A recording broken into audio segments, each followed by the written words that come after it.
So France versus Belgium, what are your thoughts?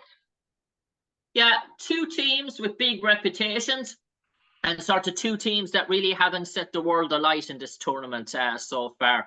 Um, France, obviously, with the pedigree that they have over the last few years, go into this tie as favourites. But Belgium will probably be a bit more optimistic playing this French side compared to French sides of 2 years ago or even 4 years ago in terms of what France are performing at the moment. You just feel with France at the moment, there's a lack of a clinical or cutting edge about them. They're creating an awful lot of chances, but they're squandering an awful lot of chances as well, France at the moment. And you just feel outside of Griezmann and Mbappe, is there a real other goal threat in this French team? Wonderful players like Kante in terms of that French team. I'm a big fan of the flying wing back Hernandez as well. I think he's a great player.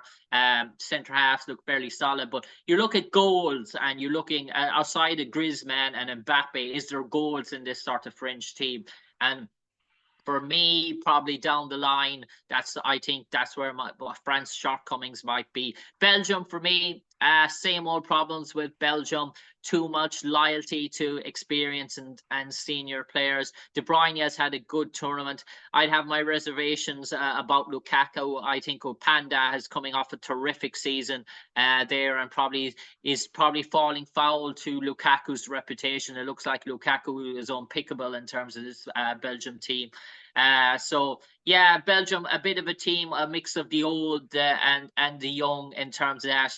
It's going to be depending on the Kevin De Bruyne masterclass, really, if they're going to upset the French. And I think the manager has to be brave in his choice selections here. There's probably one or two better options and younger options on the bench that would cause the French a bit more problems, rather than maybe sticking to the likes of Lukaku, who's tried and tested it and basically has yet to deliver for Belgium, in my opinion, in terms of tournament football. So yeah, I'd be thinking France to come through on this one, and I'd be saying 3-1.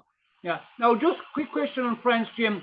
We know in the qualifying group, which included Ireland, they sailed through. They were just playing in second gear, and even the first couple of games, they were winning games. They weren't. Is this maybe why they haven't shone so much? That they haven't been put under the pressure, and now maybe in the knockout stages, when there's a danger of being knocked out if we don't perform, and they can look ahead and see where they're going.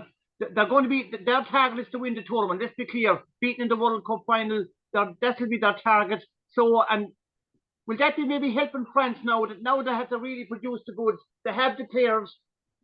And so, unlucky to lose the World Cup final and penalty shootout, and now maybe this knockout stage will bring out the best of them.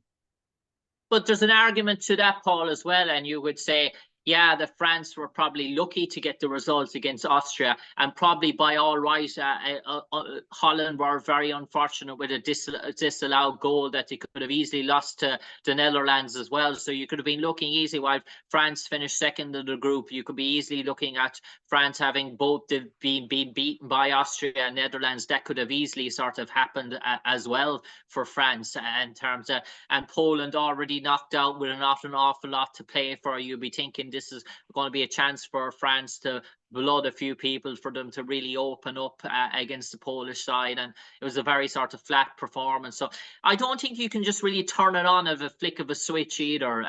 Normally the teams that win tournaments they start off and they build up a momentum and they sort of keep going, and they have that sort of steamroll effect, the likes of the momentum that Spain are building up at the moment. It's very hard to stop a runaway train when it builds up sort of speed, and you just try to turn it on. The French, can they flick it on with a switch? Is this French team as good as previous French teams as well? That remains a question to be answered. But yeah, I do think bigger fish and bigger sharks lay in the water than Belgium for France, and that's when we're really going to see this mettle of this French team.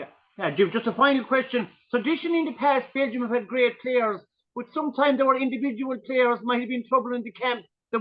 Would the pressure come on, the unity wasn't there. Could that be a problem now, or had they maybe sorted that out? I think it might be still a bit of a problem. Still think that certain players are untouchable in this Belgium side in terms of their starting place. There's almost like a hint of that Ronaldo with Portugal element with some or two of them that they cannot be dropped in terms of that until they call it a day. And that's a worrying side. It's a young Belgium manager as well. He's only 38 as well. You wonder, does he have that sort of power and sort of respect within the sort of dressing room as well? And so, yeah, my thoughts on that is that maybe there's some younger players there in the squad, like Opanda up top that you would like to see get a run, but whether they will or not, I don't. Yeah, okay, now Jim, Portugal versus Slovenia. Portugal going very well, and for the last group game, they rested 8 players. So Portugal against Slovenia, Portugal probably favourite. Your thoughts? Yeah, Portugal very favourites. I saw them the first game out and I wasn't very impressed with it. And in fairness to Martinez, he changed the format. He abandoned playing what was a 3-5-2 and went to a 4-3-3. And they looked very more comfortable in that 4-3-3. There's no real need for Portugal to play 3 centre half either side of Pepe. I don't think there's much need for that. So Portugal looked a far more slicker outfit when they went to a 4-3-3. I think having Paulina, the Fulham midfielder, is a no-brainer. He adds that anchorman. He's that bit of the right key in the Portuguese team. He breaks things up, starts to play. They didn't play him in the first game. I thought he was a big miss. Second game, he came in, and that quality player is probably going to end up at Bayern Munich in the summer. Fulham are going to try not to keep him. I'd say it'd be very hard for them to stop him going. Ruben Neves as well. I would like to see him in there just to maybe add a bit of strength to that Portuguese team when they don't have the ball. I think Vitinha is a bit lightweight. They don't really need him. But in Bernardo Silva, in Rafa Leao, in Ronaldo as well, and Pedro Neto to come off the bench, Gonzalez Neves, they have some real top drawer options. Slovenia, Sesko, quality player. Bijol, really good centre half. Tight game again. And yeah, I think this might go to extra time, Paul, in terms of this one. I think there might be extra time on the cards here, but I think Portugal will win out in extra time. But I think the Slovenians, they have a good shape about them. They have a good structure when they don't have the ball. They're very combative. As England found, they're very hard to break down. They have runners up top that will run into the ground and chase everything. So I think they'll come up with a strategic game plan for Portugal. I think Portugal will have to maybe bide their time before they get through, and maybe extra time might be needed, but I do think Portugal will eventually come through.